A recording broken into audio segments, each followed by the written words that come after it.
네, 여러분들은 혹시 이러한 감정을 느껴본 적이 있으십니까? 누군가의 허물을 볼 때 이상하게 어떠한 만족감을 느끼는 그러한 경험 말입니다. 누군가의 실수, 누군가의 부끄러운 일, 누군가의 넘어짐을 볼 때 우리는 그것을 슬퍼할 때도 있지만 때로는 그것을 다른 사람에게 말하고 싶을 때가 있죠.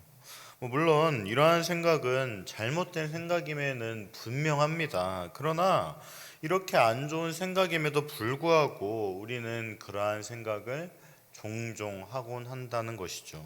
그리고 남의 허물을 이야기를 하면서 은근히 그러한 쾌락을 느끼고 내가 그 사람보다 낫다, 이러한 생각을 하게 됩니다. 어떻게 보면 이것이 사람의 죄인된 본성이라고도 볼 수가 있을 것이고 어떠한 죄악된 마음 이렇게도 생각할 수 있을 겁니다. 오늘 본문은 노아의 아주 부끄러운 그러한 실패를 보여주고 있죠. 노아는 홍수 가운데에서 하나님의 은혜를 입은 사람이었습니다. 방주를 지은 믿음의 사람이었죠. 사실 이것만 들어도 정말 대단한 사람인데 성경은 노아를 향해서 의인, 의로운 자 이렇게 묘사를 하고 있습니다. 너무나도 대단한 사람이었다고 볼 수가 있었죠. 그러나 그러한 노아가 오늘 말씀을 보면 홍수의 그 은혜 이후에 바로 죄악을 범하는 것을 볼 수가 있습니다. 포도주를 마시고 취하며 장막 안에서 벌거벗게 된 것이죠. 그런데 성경은 이러한 믿음의 사람의 실패를 아주 적나라하게 드러내고 있습니다. 그냥 실패를 숨기는 것도 아니고 그냥 아주 대놓고 드러낸다 이렇게 표현해도 무방할 것 같아요. 아브라함의 연약함, 다윗의 범죄, 베드로의 부인 숨기지 않습니다. 왜 그렇습니까? 성경은 사람의 실패 가운데에서 하나님의 은혜를 더욱더 말하고 있기 때문이죠. 당시 가장 의로운 사람도 자신의 힘으로 살 수가 없고 오직 하나님의 은혜로만 살 수 있다는 사실을 아주 적나라하게 드러내고 있기 때문이죠. 오늘 말씀은 단순히 노아가 술에 취했다 이러한 것으로 끝나는 이야기가 아닙니다. 하나님의 은혜가 드러나고 그리고 하나님은 이 사건을 통해서 이 세 아들의 삶을 어떻게 되는지를 보여주고 있죠. 같은 상황을 보았지만 함은 조롱과 폭로의 길을 걸었고 셈과 야베는 존중과 사랑의 길을 걸었습니다. 그렇다면 오늘 이 본문을 보면서 나는 과연 함과 같은 사람이어야 하는가 혹은 셈과 야벳 같은 사람이 되어야 하는가 이러한 것을 생각해 봤으면 좋겠습니다. 그리고 어느 쪽에 있는 사람이 되어야 하는지 우리는 이 시간 결단을 해야 할 겁니다. 먼저 오늘 말씀은 18절에서 21절 말씀에서 방주에서 나온 노아의 아들들은 셈과 함과 야벳이며 함은 가나안의 아버지라. 노아의 이 세 아들로부터 사람들이 온 땅에 퍼지니라. 노아가 농사를 시작하여 포도나무를 심었더니 포도주를 마시고 취하여 그 장막 안에서 벌거벗은지라. 이렇게 말을 하고 있죠. 지난 월요일 우리는 무지개 언약이 나타났고 그 뒤에 나오는 말씀이 바로 오늘 말씀입니다. 노아는 홍수 이후에 이제 농사를 시작했습니다. 그리고 포도나무를 심었죠. 여기까지는 굉장히 그냥 평범하다고 볼 수가 있을 겁니다. 그런데 그 포도나무에서 나온 포도로 포도주를 만들고 그것을 마시며 취하고 말았습니다.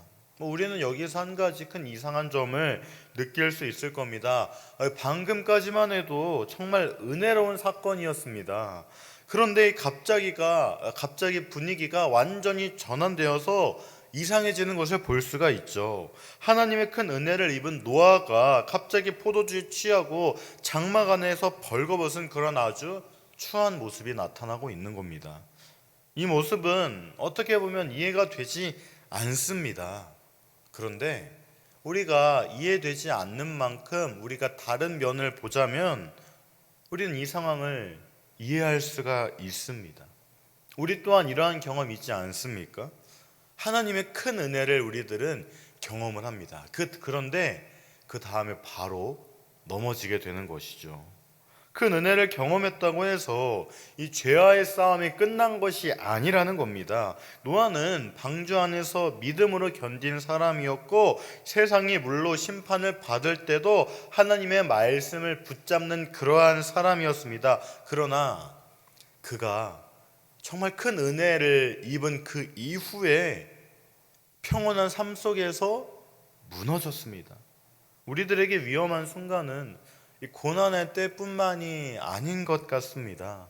오히려 긴장이 풀릴 때, 평안할 때, 자신이 이제는 괜찮다 이렇게 느낄 때 더 위험할 수가 있다는 것이죠. 신앙생활을 오래 했다고 해서 안전하지 않은 겁니다. 우리가 정말 큰 은혜를 경험했다고 해서 그 이후의 삶이 자동적으로 우리가 잘 살게 되고 거룩해지는 게 아니라는 말이죠. 우리는 날마다 하나님의 은혜가 필요한 사람임을 잊지 말아야 하는 것이고, 그 은혜를 항상 기억하며 살아야 하는 겁니다. 자신을 의지하지 말고 하나님의 은혜를 의지하며 살아야 한다는 것이죠. 노아의 실패는 단순히 우리들에게 절망감을 안겨주려는 그런 말씀이 아닙니다.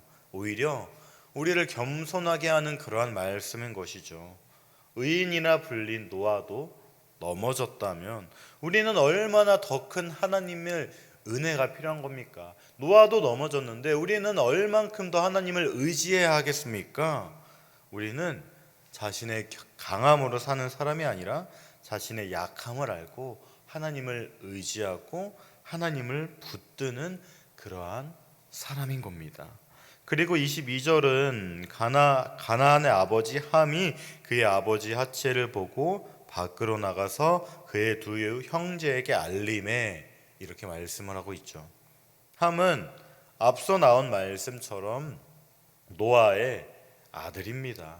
그런데 우리는 22절에서 함을 묘사하는 이 단어가 심상치 않다는 것을 발견할 수 있을 겁니다. 바로 가나안의 아버지 함, 이렇게 표현을 하고 있죠. 가나안이 무엇입니까?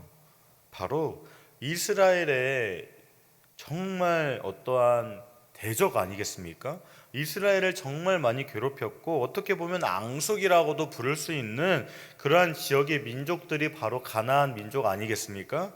그러한 가나안의 아버지 함, 이렇게 말을 하고 있는 것이죠. 그런데 이 함은 노아가 장막 안에서 벌거벗었을 때 이 아버지의 하체를 보았습니다. 그리고 밖으로 나가서 두 형제에게 그 사실을 말했죠. 겉으로 보면 이 단순히 본 것을 말하는 것처럼 그렇게 볼 수도 있겠지만 성경은 함의 행동을 가볍게 보지 않았습니다. 함은 죄를 단순히 보았다는 것에 그친 것이 아니라 그의 아버지의 수치를 보며 슬퍼하지 않았습니다. 덮어주려고 하지 않았습니다. 오히려 그것을 밖으로 가지고 나가서 사람들에게 떠벌리고 그랬던 것이죠. 아버지의 부끄러움을 자신의 유흥거리로 만든 겁니다. 자신의 이야기거리로 만든 것이죠. 아버지의 부끄러움을 세상에 널리 전파하며 자신의 재미 혹은 이 쾌락을 추구했다는 말입니다. 여러분들도 알다시피 이러한 행동을 한 함의 결과는 바로 저주입니다. 24절에서 25절은 노아가 술이 깨어 그의 작은 아들이 자기의 행한 일을 알고 이에 이르되 가나안은 저주를 받아 그의 형제의 종들이 되기를 원하노라, 이렇게 말씀을 하고 있죠. 이처럼 아버지의 죄악을 덮어주지 않고 들추기에만 급급했던 그러한 함은 결국 저주를 받게 되었습니다. 이것은 이 성경의 역사를 통해서도 볼 수가 있죠. 가나안, 얼마나 너무나도 그 죄악에 빠진 그러한 민족이었습니까? 이것은 저주가 실현되고 있음은 우리가 하나님의 말씀을 통해서도 알 수가 있는 겁니다. 그런데 반대로 셈과 야벳은 달랐습니다. 그들은 옷을 어깨에 메고 뒷걸음질하며 들어갔죠. 23절은 이렇게 말합니다. 셈과 야벳이 옷을 가져다가 자기들의 어깨에 메고 뒷걸음쳐 들어가서 그들의 아버지 하체를 덮었으며 그들이 얼굴을 돌이키고 그들의 아버지 하체를 보지 아니하였더라. 이렇게 말을 하고 있죠. 얼굴을 돌려 아버지 하체를 보지 않고 조용히 그 수치를 덮었습니다. 물론 우리는 여기에서 오해하지 말아야 할 겁니다. 죄를 덮어주는 것이지 죄를 묵인한 것이 아닙니다. 아버지의 죄를 즐기지 않은 것이죠. 수치를 폭로하지 않고 사랑으로 덮은 겁니다. 우리는 여기에서 함과 셈과 야벳의 아주 결정적인 차이를 볼 수가 있습니다. 함은 죄를 구경했고 그것을 즐거워했던 것이며 셈과 야벳은 그 죄를 보면서 죄를 슬퍼했습니다. 함은 그 수치를 퍼뜨렸지만 셈과 야벳은 수치를 덮은 겁니다. 함은 다른 사람의 실패를 통해 자신을 높이려 했고 셈과 야벳은 실패한 사람을 덮고 오히려 그 실패한 사람이 회복되도록 도와주고 있습니다. 물론 우리 모두에게 함의 마음이 없다고 그렇게 단언할 수는 없을 겁니다. 누군가의 연약함을 들으면 다른 사람에게 말하고 싶어지는 우리의 마음 아마 부정할 수 없을 겁니다. 저 또한 그러한 경험이 있습니다. 그러나 우리들은 그러한 우리들의 마음을 보시는 하나님을 기억해야 할 겁니다. 하나님은 우리들의 모든 것을 알고 계십니다. 내가 정말 그 사람을 사랑해서 말하는지 아니면 그 사람의 실패를 통해 은근히 나를 높이고 있는지를 우리들은 생각해야 할 겁니다. 성경이 말하는 사랑은 죄를 가볍게 여기는 것이 아니죠. 죄는 죄라고 말을 해야 하는 겁니다. 그러나 사랑은 이 죄인이 다시 일어서지 못하도록 짓밟지는 않습니다. 사랑은 회개와 회복을 말하고 있죠. 사랑은 필요할 때 권면을 하지만 이 죄악을 가지고 조롱하지는 않습니다. 그리고 우리는 26절에서 27절 말씀을 통해서 또 이르되 셈의 하나님 여호와를 찬송하리로다.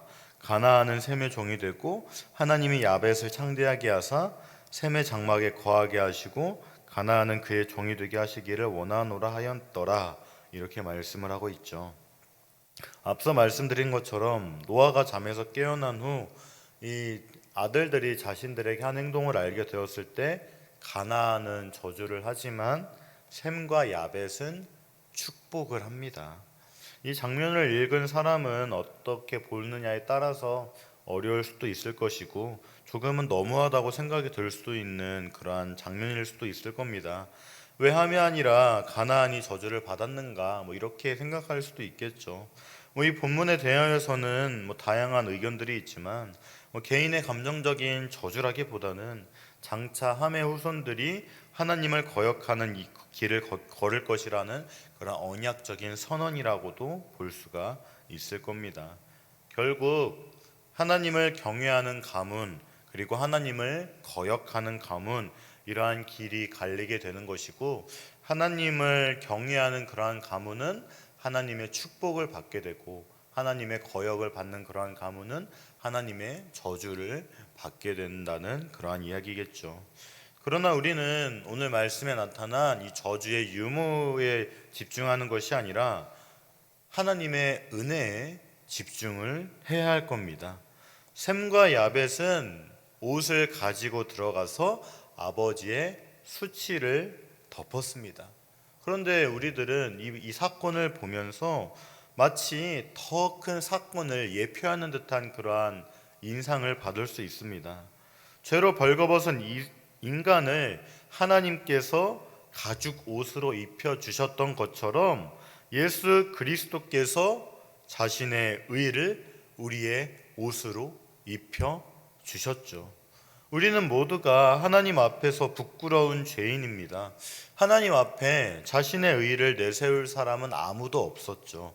우리의 교만 탐심, 분노와 시기, 거짓과 음란한 생각, 이 모두 다 하나님 앞에서 드러날 겁니다. 사람은 감출 수 있어도 하나님 앞에서는 감출 수 없죠. 그러한 우리를 위해서, 그러한 우리를 덮어주기 위해서 하나님은 우리들에게 예수 그리스도를 보내주셨습니다. 우리의 죄를 대신 담당하시고 자신의 의를 우리들에게 입혀 주셨죠. 이것이 우리가 경험한 아주 큰 은혜인 겁니다. 우리는 죄가 없어서 구원받은 것이 아니라 그리스도의 의로 우리는 구원을 받게 되었습니다. 그렇다면 이렇게 큰 은혜를 입은 우리들이 어떻게 함처럼 살 수 있겠습니까? 어떻게 하나님께 수없이 용서받은 이러한 사람이 다른 사람의 허물을 즐길 수 있겠습니까? 하나님께 큰 은혜를 받은 우리가 어떻게 다른 사람을 정죄하는 것에서 기쁨을 찾을 수 있겠습니까? 물론 죄는 방치해서는 안 되겠죠.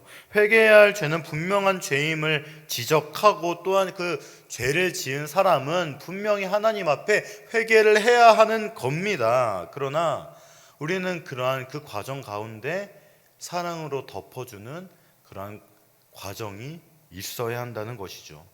그 모든 목적은 그 사람을 무너뜨리는 것에 있는 것이 아니라 그 사람이 회복되는데 그 목적이 있기 때문입니다. 정죄가 아니라 회복, 조롱이 아니라 사랑, 폭로가 아니라 치유가 목적이 되어야 하기 때문일 겁니다. 우리가 함의 길을 걷는다면 결국 우리는 죄악의 길을 계속 걸어가게 될 겁니다. 그러나 샘과 야벳의 길을 걷는다면 우리는 은혜 가운데에서 세워질 것입니다. 우리는 이 세상 속에서 함의 사람이 아니라 샘과 야벳의 사람이 되어야 할 겁니다. 다른 사람의 허물을 즐기는 사람이 아니라 눈물로, 사랑으로 덮어주고 기도해주는 그러한 사람이 되어야 합니다.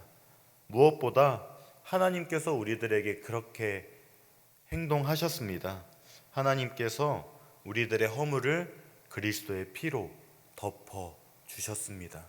우리는 이 사실을 기억하며 우리가 받은 이 은혜를 우리 주변에 있는 사람들에게 흘려 보내야 할 겁니다.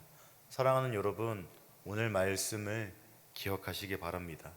모든 수치를 덮어주신 예수 그리스도의 은혜를 기억하며 다른 사람을 사랑으로 덮어주는 우리가 되기를 주님의 이름으로 간절히 소망합니다.